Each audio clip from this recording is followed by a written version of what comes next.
ನಮಸ್ಕಾರ ಕದಂಬ ನ್ಯೂಸ್ಗೆ ಸ್ವಾಗತ. ನಾನು ಸೋನಿಕಾ ಸುದೇಶ್. ಮೊದಲಿಗೆ ಮುಖ್ಯಾಂಶಗಳು. ಶ್ರೀ ದತ್ತಗಿರಿ ಆಶ್ರಮದ ಜಪಯಜ್ಞದಲ್ಲಿ ಸಚಿವ ಈಶ್ವರ್ ಖಂಡ್ರೆ ಭಾಗಿ. ಫೋಟೋಶೂಟ್ ನೆಪದಲ್ಲಿ ಗಂಡನನ್ನೇ ನದಿಗೆ ತಳ್ಳಿದ ಪತ್ನಿ. ಸರ್ಕಾರಿ ಶಾಲೆ ಬಿಸಿ ಊಟದಲ್ಲಿ ಕಳಪೆ ತೊಗರಿಬೇಳೆ ಬಳಕೆ. ಮಕ್ಕಳ ಹಕ್ಕುಗಳ ಆಯೋಗದ ಸದಸ್ಯರಿಂದ ಪರಿಶೀಲನೆ. ಸುದ್ದಿಯ ವಿವರಗಳು. ತೆಲಂಗಾಣದ ಚೆಹ್ರಾಬಾದ್ ಬಳಿಯ ಬರ್ದಪುರದಲ್ಲಿ ನಡೆದ ಶ್ರೀ ದತ್ತಗಿರಿ ಮಹಾರಾಜ ಆಶ್ರಮದ ಗುರುಪಾದ ಪೂಜೆ ಹಾಗೂ ಮಹಾಮೃತ್ಯುಂಜಯ ಜಪಯಜ್ಞದಲ್ಲಿ ಕರ್ನಾಟಕ ರಾಜ್ಯ ಅರಣ್ಯ ಪರಿಸರ ಮತ್ತು ಜೀವಿಶಾಸ್ತ್ರ ಇಲಾಖೆ ಹಾಗೂ ಬೀದರ್ ಜಿಲ್ಲಾ ಉಸ್ತುವಾರಿ ಸಚಿವರಾದ ಈಶ್ವರ್ ಖಂಡ್ರೆ ಅವರು ಭಾಗವಹಿಸಿದರು. ಈ ವೇಳೆ ಸಚಿವರು ಪೂಜೆ ಶ್ರೀ 108 ವೈರಾಗ್ಯ ಶಿಖಾಮಣಿ ಅವಧೂತಗಿರಿ ಮಹಾರಾಜರ ಆಶೀರ್ವಾದ ಪಡೆದರು. ನಾಡಿನ ಶಾಂತಿ, ಅಭಿವೃದ್ಧಿ ಮತ್ತು ಜನಸಾಮಾನ್ಯರ ಕಲ್ಯಾಣಕ್ಕಾಗಿ ಮಹಾಮೃತ್ಯುಂಜಯ ಜಪಯಜ್ಞದ ಸಮಯದಲ್ಲಿ ದೇವರಲ್ಲಿ ಪ್ರಾರ್ಥಿಸಿದರು. ಸಭೆಯಲ್ಲಿ ಭಾಗವಹಿಸಿದ ಭಕ್ತರು ಹಾಗೂ ಆಶ್ರಮದ ಶಿಷ್ಯ ವೃಂದದೊಂದಿಗೆ ಸಚಿವರು ಸಂವಾದ ನಡೆಸಿ ಶ್ರೀ ದತ್ತಗಿರಿ ಆಶ್ರಮದ ಧಾರ್ಮಿಕ ಹಾಗೂ ಸಾಮಾಜಿಕ ಸೇವೆಗಳನ್ನು ಶ್ಲಾಘಿಸಿದರು.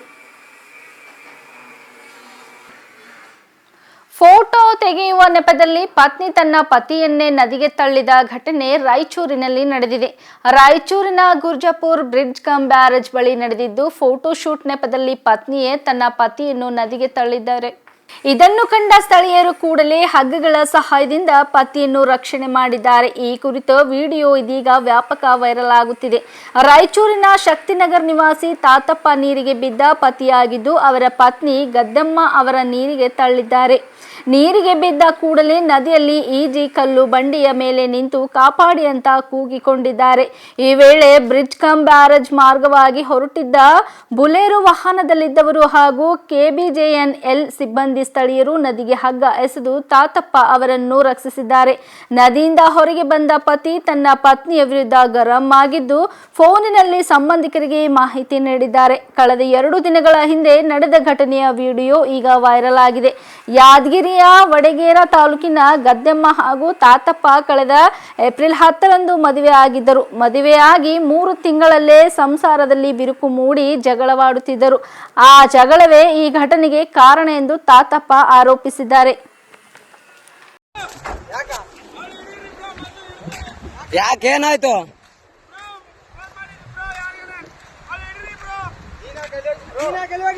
ಯಾರಿಗೆ ಫೋನ್ ಮಾಡಿಲ್ಲ, ನಮ್ಮ ಮಮ್ಮಿಗೆ ಹಚ್ಚತ್ತೇನ್ರಿ. ಫೋಟೋ ತೆಗಿತೀನಿ ಅಂದ್ರೆ ಅತ್ತ ಏನಾಗ್ಬೇಕು ನಿಮಗೆ? ನಮ್ಮ ಹಸ್ಬೆಂಡ್ ತಾನಲ್ಲಿ ನಿಂತು ಫೋಟೋ ತಗೊಳ್ತಾನ, ತೆಗ್ದಿರಿ ಕಾಲ್ ಜಾರಿ ಬಿದ್ದಾನ.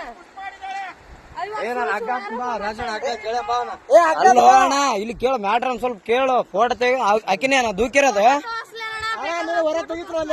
ಅಲ್ಲೇರ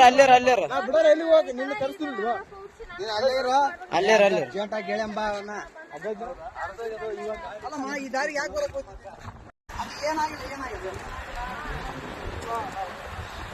ಅಣ್ಣ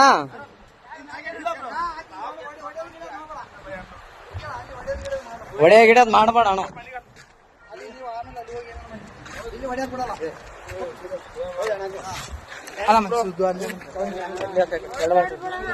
ಏನಿಲ್ಲ ಬ್ರೋ, ಅಣ್ಣ ಸುಮ್ಮನೆ ಹೊಡೆದಿಲ್ಲ ಬ್ರೋ. ಯಾಕೆ ಹೆಣ್ಮಕ್ಳ ವಿಷಯ ಅಂತ ಎಲ್ಲ ಇಲ್ಲ ಬ್ರೋ, ಇದ್ದಿದ್ದೆ. ಏನ್ ತಲೆ ಕೆಡಿಸ್ಬೇಡ.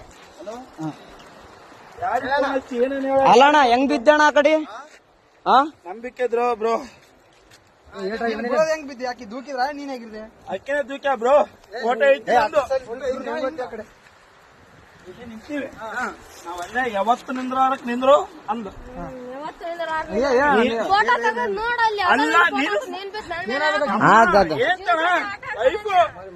ನಾನು ಹೊಸ್ತಾಗಿ ಒಂದು ಸೆಲ್ಫಿ ಅಂದ್ರೆ ಒಳ್ಳೆ ಅಂದು. ಅಲ್ಲ ನಾನು ಹೇಳ್ತಿ ಕೇಳು. ಫೋಟೋ ನನಗೆ ಈಗ ಅರು ಬಂತು, ನಿಮ್ಗೆ ಹೇಳಲ್ಲ. ಎಲ್ಲರಿಗೆ ಹಚ್ಚೇಬಿಟ್ಟ ಬಿದ್ದಾನಂತ ನೋಡ್ರಿ. ಹಲೋ ಅಣ್ಣ, ಏನು ದಬ್ಬಿ ಕೊಲ್ಲಕ್ ಮಾಡ ಅಷ್ಟೇ, ಏನಾಗಿಲ್ಲ. ಗದ್ದಮ್ಮ ಇನ್ಯಾರು ಪುಣ್ಯಾತ್ಮ ಇದ್ದೆ ಉಳಿದಿದೆ ಅಷ್ಟು. ಅಣ್ಣ ಏನ್ ಅಬ್ಸರ್ವ್ ಮಾಡಿದ್ರ ಅಣ್ಣ? ಇಲ್ಲ ಬೀದರ್ ಜಿಲ್ಲೆ ಭಾಲ್ಕಿ ತಾಲೂಕಿನ ತಾಳ್ವಡ್ಕೆ ಗ್ರಾಮದ ಸರ್ಕಾರಿ ಪ್ರಾಥಮಿಕ ಶಾಲೆಗೆ ರಾಜ್ಯ ಮಕ್ಕಳ ಹಕ್ಕುಗಳ ರಕ್ಷಣಾ ಆಯೋಗದ ಸದಸ್ಯರಾದ ಶಶಿಧರ್ ಕೋಸಂಬೆ, ಶೇಖರಗೌಡ ರಾಮರತ್ನಾಳ್ ಹಾಗೂ ಡಾಕ್ಟರ್ ತಿಪ್ಪೇಸ್ವಾಮಿ ಅವರು ಭೇಟಿ ನೀಡಿದರು. ಈ ವೇಳೆ ಅವರು ಶಾಲೆಯಲ್ಲಿ ನೀಡಲಾಗುತ್ತಿರುವ ಬಿಸಿಯೂಟದ ಗುಣಮಟ್ಟವನ್ನು ಪರಿಶೀಲನೆ ನಡೆಸಿ ಬಳಸಲಾಗುತ್ತಿದ್ದ ತೊಗರಿಬೇಳೆಯು ಕಳಪೆ ಗುಣಮಟ್ಟದಾಗಿದ್ದು ಕಲಬೆರಕೆ ಉಳ್ಳದಾಗಿದೆ ಎಂದು ಗಮನಕ್ಕೆ ತಂದರು. ಅವರು ಬಿಸಿಯೂಟದ ನಿಜ ಸ್ಥಿತಿ ಅರಿತು ಮಕ್ಕಳ ಆರೋಗ್ಯದ ಕುರಿತು ಆತಂಕ ವ್ಯಕ್ತಪಡಿಸಿದರು. ಈ ಕುರಿತು ಸಂಬಂಧಿತ ಅಧಿಕಾರಿಗಳಿಗೆ ತಕ್ಷಣವೇ ಕ್ರಮ ಕೈಗೊಳ್ಳುವಂತೆ ನಿರ್ದೇಶನ ನೀಡಲಾಯಿತು. ಶಾಲೆಯ ಮಕ್ಕಳಿಗೆ ಪೋಷಣೀಯ ಆಹಾರ ನೀಡುವುದು ಶಾಲೆಯ ಹಾಗೂ ಸರ್ಕಾರದ ಜವಾಬ್ದಾರಿಯಾಗಿದೆ ಎಂಬುದನ್ನು ಆಯೋಗದ ಸದಸ್ಯರು ಸ್ಪಷ್ಟಪಡಿಸಿದರು. ಏನ್ ಸಮಸ್ಯೆ ನೀವ್ ಹಂಗ ಮಾಡ್ಬೇಡ್ರಿ. ಮಲ್ಲಿನ ಹೊಸ ಹೂವ ಹಳೆ ಹೂವ ನಾಡು ಇದು ಇದ್ರ ಸೋಯಾ ಅದ, ಹೆಸರು ಅದ, ಹಳೆ ಉದ್ದು ಕಾಣಿಸ್ತದ, ಉದ್ದು ಕಾಣಿಸ್ತದ ಎಲ್ಲ. ಕರ್ನಾಟಕ ಪರಿಶಿಷ್ಟ ಜಾತಿ ಪರಿಶಿಷ್ಟ ಪಂಗಡ ಹಾಗೂ ಅಲೆಮಾರಿ ನಿಗಮದ ಅಧ್ಯಕ್ಷೆ ಪಲ್ಲವಿ ಜಿ ಅವರನ್ನು ಅವಮಾನಿಸಿದ ಕಿಡಿಗೇಡಿಗಳ ವಿರುದ್ಧ ಕ್ರಮ ಕೈಗೊಳ್ಳುವಂತೆ ಅಖಿಲ ಕರ್ನಾಟಕ ಕುರುಬ ಮಹಾಸಂಘ ಒತ್ತಾಯಿಸಿದೆ.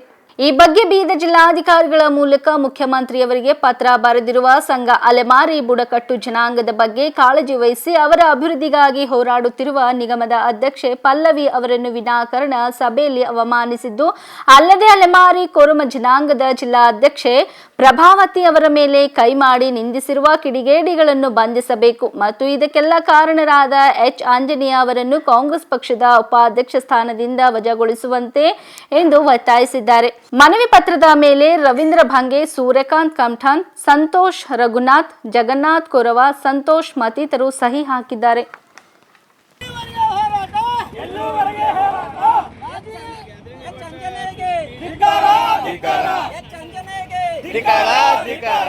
ಅಲೆಮಾರಿ ಒಗ್ಗಟ್ಟನ್ನು ಒಡೆಯುತ್ತಿರುವ ಎಚ್ ಆಂಜನೇಯವರಿಗೆ ಹೇಳಿ ಧಿಕ್ಕಾರ.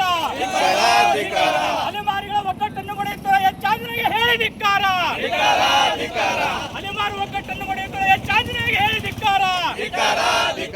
ಬೇಕೇ ಬೇಕು ನ್ಯಾಯ ಬೇಕು, ಬೇಕೇ ಬೇಕು ನ್ಯಾಯ ಬೇಕು, ಬೇಕೇ ಬೇಕು ನ್ಯಾಯ ಬೇಕು, ಬೇಕೇ ಬೇಕು ನ್ಯಾಯ ಬೇಕು. ಎಲ್ಲಿವರೆಗೆ ಹೋರಾಟ, ಎಲ್ಲಿವರೆಗೆ ಹೋರಾಟ, ಎಲ್ಲಿವರೆಗೆ ಹೋರಾಟ, ಎಲ್ಲಿವರೆಗೆ ಹೋರಾಟ, ಯಾತಕ್ಕಾಗಿ ಹೋರಾಟ, ನ್ಯಾಯಕ್ಕಾಗಿ ಹೋರಾಟ, ಯಾತಕ್ಕಾಗಿ ಹೋರಾಟ, ನ್ಯಾಯಕ್ಕಾಗಿ ಹೋರಾಟ, ಬೇಕೇ ಬೇಕು ನ್ಯಾಯ ಬೇಕು.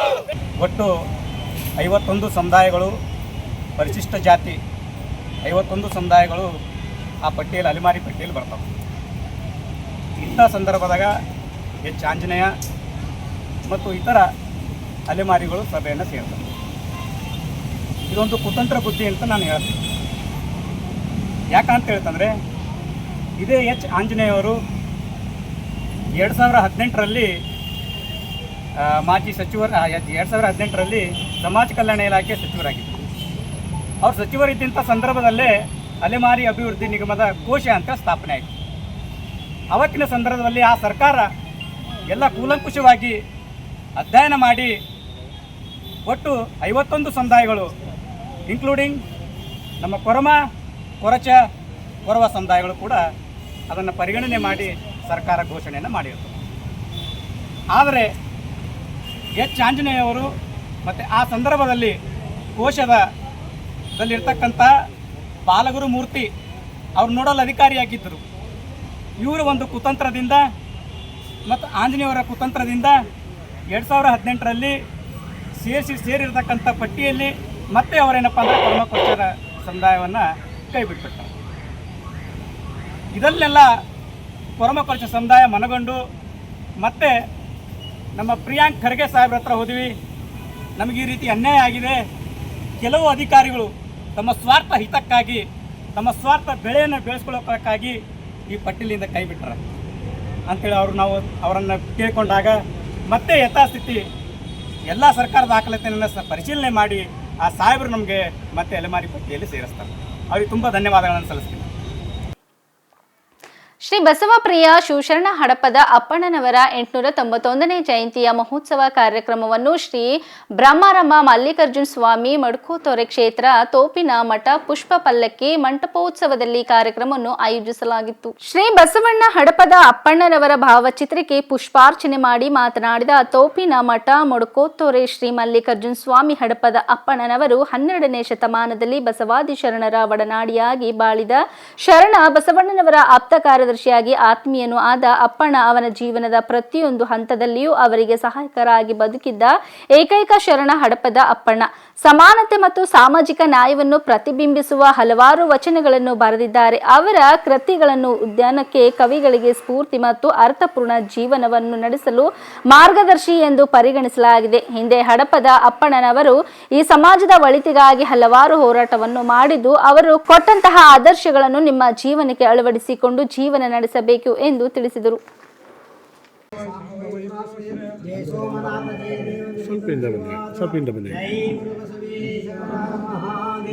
ಮುಂದೆ ಬಂದಾಕಿ ಸರ್, ಮುಂದೆ ಬಂದಾಕಿ ಸರ್. ಶ್ರೀ ಗುರು ಬಸವಲಿಂಗಾಯ ನಮಃ. ಶ್ರೀ ಗುರು ಬಸವಲಿಂಗಾಯ ನಮಃ. ಲಿಂಗಾಯ ನಮಃ. ಶ್ರೀ ಗುರು ಬಸವಲಿಂಗಾಯ ನಮಃ. ಬಸವೇಶನೇ ಬಸವಣ್ಣನೇ ಬಸವೇಶನೇ ಬಸವಣ್ಣನೇ ಬಸವಣ್ಣನೇ ಬಸವಣ್ಣನೇ ಬಸವ ಪರಮೇಶ್ವರಿ ದ್ವಾರಕ್ಷಿಸು. ಮೋಸ ಮಾಡಿ ಇನ್ನೊಬ್ಬರಿಂದ ನಾವು ದೋಚ್ಕೊಂಡು ನಾವು ಜೀವನ ಮಾಡೋದು ಅದು ಕೆಟ್ಟದ್ದು. ನಾವು ಕೂಲಿ ನಾರಿ ಏನು ಬೇಕಾದ್ರೂ ಮಾಡಿ ಸಂಪಾದನೆ ಮಾಡಿ ಇರೋದರಲ್ಲಿ ತೃಪ್ತಿಯನ್ನು ಕೊಟ್ಟಾಗ ನಮ್ಮ ಆರೋಗ್ಯಕ್ಕೂ ಕೂಡ ಒಳ್ಳೆಯದಾಗ್ತದೆ. ಅಂತಹ ಉತ್ತಮವಾದ ಆರೋಗ್ಯವನ್ನು ನೀವೆಲ್ಲ ನಿರ್ಮಾಣ ಮಾಡ್ಕೋಬೇಕು. ಆ ಒಂದು ನಿಟ್ಟಿನಲ್ಲಿ ಹಿಂದೆ ಹಡಪದ ಅಪ್ಪನವರು ಈ ಸಮಾಜದ ಒಳಿತಿಗಾಗಿ ಹೋರಾಟವನ್ನು ಮಾಡಿದ್ದಾರೆ. ಅಂಥ ಕಷ್ಟ ಇವತ್ತು ಯಾರೂ ನಿಮಗೆ ಇಲ್ಲ.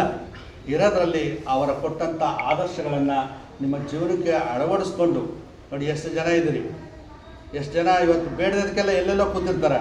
ಇವತ್ತು ಅವರು ಸಮಾಜಕ್ಕಾಗಿ ದುಡಿಮೆ ಮಾಡಿದ್ದಾರೆ. ಅವ್ರಿಗಾಗಿ 1-2 ಗಂಟೆ ನಾವು ಬಂದು ಮೀಸಲಾಗಿ ಇರೋಣ. ಇವತ್ತು ಸಮಾಜದ ಮುಖಂಡರೆಲ್ಲ ಸೇರಿ ಒಂದು ಕಾರ್ಯ ಮಾಡ್ತಾ ಇದ್ದಾರೆ. ನಾವು ಅವ್ರಿಗೆ ಕೈಲಾದ ಸಹಕಾರವನ್ನು ಮಾಡೋಣ. ತನು ಮನ ಧನ ಯಾವುದಾದ್ರು ದುಡ್ಡೇ ಕೊಡಬೇಕು ಅಂತಿಲ್ಲ. ಕೂತ್ಕೊಂಡು ಕಸ ಹೊಡೆಯೋದು, ಒಂದು ಚೇರ್ ಹಾಕೋದು, ಒಬ್ರು ಊಟ ಬಡಿಸೋದು, ಯಾವುದೋ ತನ್ನದಾದ ಒಂದು ಸೇವೆಯನ್ನು ಮಾಡುವ ರೂಪದಲ್ಲಿ ತಮ್ಮ ಜೀವನವನ್ನು ಸಾರ್ಥಕವನ್ನು ಮಾಡ್ಕೋಬೇಕು ಅಂತಕ್ಕಂಥ ಮಾತನ್ನು ಹೇಳಿ ನಿಮಗೆಲ್ಲರಿಗೂ ಕೂಡ ಅಂತ ಪರಮೇಶ್ವರರು ಕರುಣಿಸ್ಲಿ ಅಂತಕ್ಕಂಥ ಮಾತನ್ನು ಹೇಳಿ. ಇಲ್ಲಿವರೆಗೆ ಸುದ್ದಿ ಕೊಟ್ಟಿದ್ದು ನಾನು ಸೋನಿಕಾ ಸುದೇಶ್. ಮುಂದಿನ ಸುದ್ದಿಯೊಂದಿಗೆ ಮತ್ತೆ ಭೇಟಿಯಾಗೋಣ. ವಂದನೆಗಳು.